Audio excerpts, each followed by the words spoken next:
สบายดีหมดสู่คู่สู่คนพี่น้องวันนี้สิพาพี่พน้องไปเลาะเที่ยวแถวเมืองเก่าหรือว่าหน้าด้านเนาะอันนี้แม่นหน้าห้องหมอแข้งขมอนพี่น้องเฮาปัจจุบันนี้เบาแปลงเปิดกิฟอยู่หน้าห้องหมอแข้งขมอนเนาะสิพาพี่พน้องไปเลาะเที่ยวทางเมืองเก่าหรือว่าวัดศรีโคตรเนาะเพิ่นเฮ็ดกันเจือนพี่น้องตัวนี้ก็อยู่หน้าห้องหมอแข้งขมอนเฮากะจุด3แยกไปหนองบัวเงินพี่น้องเนาะไปเบิ่งนำกันว่าสิเป็นจั่งใดเนาะเพราะว่าเฮ็ดกันเจือนแล้วก็สิไปหลายจุดพี่น้องสิไปทางวัดนาโบหรือว่าวัดนาคหรือว่าด่านภาษีเฮาเนาะแล้วก็สิได้ถ่ายรอบๆให้เบิ่งนำกันเนาะ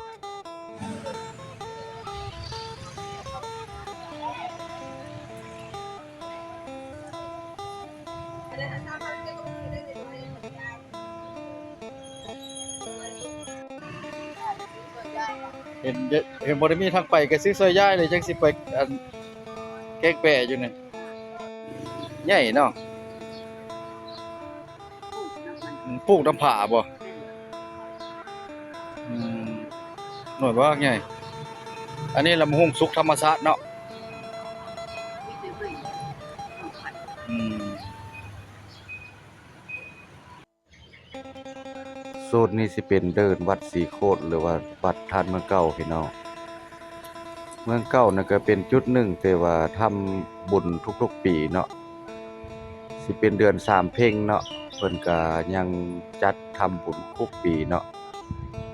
อันนี้เฮาสิพาพี่พี่น้องมาเบิ่งกันเจือนเพิ่นเอาทรายระหว่างทำกันเจือนออกไปเนาะประมาณสิเฮ็ดบางจุดบางข้างสิเอาออกไปประมาณ20เมตรหรือ30เมตรเนาะแล้วเอาหินมาใส่มื้อนี้ก็เป็นวันพักผ่อนก็เพิ่นพักผ่อนเนาะจันทร์ถึงศุกร์แต่ว่าวันเสาร์วันอาทิตย์นี่เพิ่นจะพักพี่น้องเฮาตัวนี้ละเป็นศาลของวัดยมพสิโคตรอ่าแคมป์ตะลิ่งโขงนี่เพิ่นเฮ็ดนี่พี่น้องเพิ่นสิปรับปรุงให้แล้วทัน2026นี่บ่ให้กายเนาะหรือว่าสิแม่นทำการให้ทันบุญนี่ก็เป็นไปได้เนาะเพิ่นเทกันเจือนเนาะเริ่มเฮ็ดเอาทรายเอาหยังมาเฮ็ดเบิกออกไปเพราะว่าถ้าบ่เฮ็ดนี่มันสิเจือนเข้ามาตลอดเนาะเพราะว่าเพิ่นสิได้ถมออกไปอีกหลายๆจุดมีหยังมาเบิ่งกันแล้วก็จุดนี้ก็สิไปฮอดด่านภาษีหรือว่าวัดนางอันนี้บริเวณวัดนี่ก็ทาสีแล้วบริเวณวัดเพิ่นทาสีแล้วเริ่มทาสีแล้วตัวนี้ทางหลังวัดตัวนี้ก็เป็นป้ายเนาะที่ว่าเขียนจุดบางบุคคลก็ยังสิจำบ่ได้ก็ยังเพิ่นก็ยังมาอ่านเบิ่งตามป้ายนี่ตัวนี้วัดนี่ก็สวยงามถือว่าสำเร็จแล้วพี่น้องตัวนี้ก็คือสำเร็จอันนี้ก็บริเวณวัดยมพสิโคตรนี่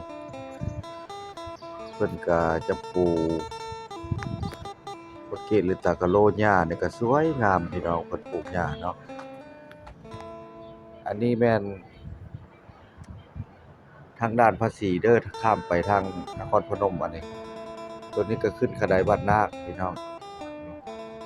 ตัวนี้ก็เริ่มกันเจือนคือกันเนาะแต่ละจุดเพิ่นสิเฮ็ดทำเอาหินมาใส่ออกไปเฮ็ดกันเจือนใหม่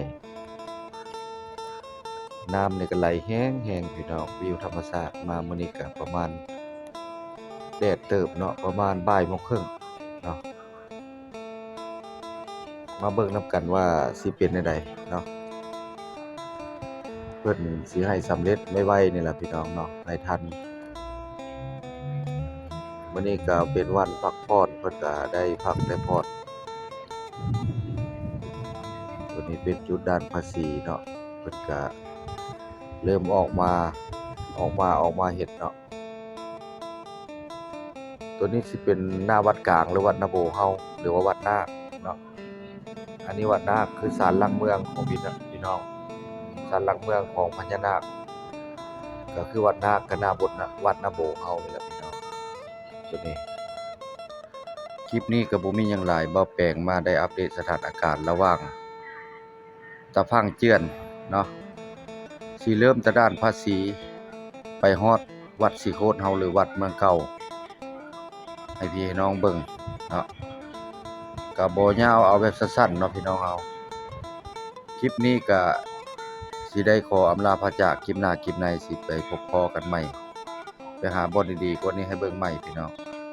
อันนี้ก็คือศาลพญานาคหรือว่าศาลหลักเมืองของพญานาคเนาะพี่น้องบริเวณนี้ก็ถือว่าบริเวณหน้าด้านเริ่มจากโรงแรมแม่โขงซีซั่นของโรงแรมแม่โขงเนาะพี่น้องท่านผู้ชมก็คงสิจำได้พี่น้องเฮา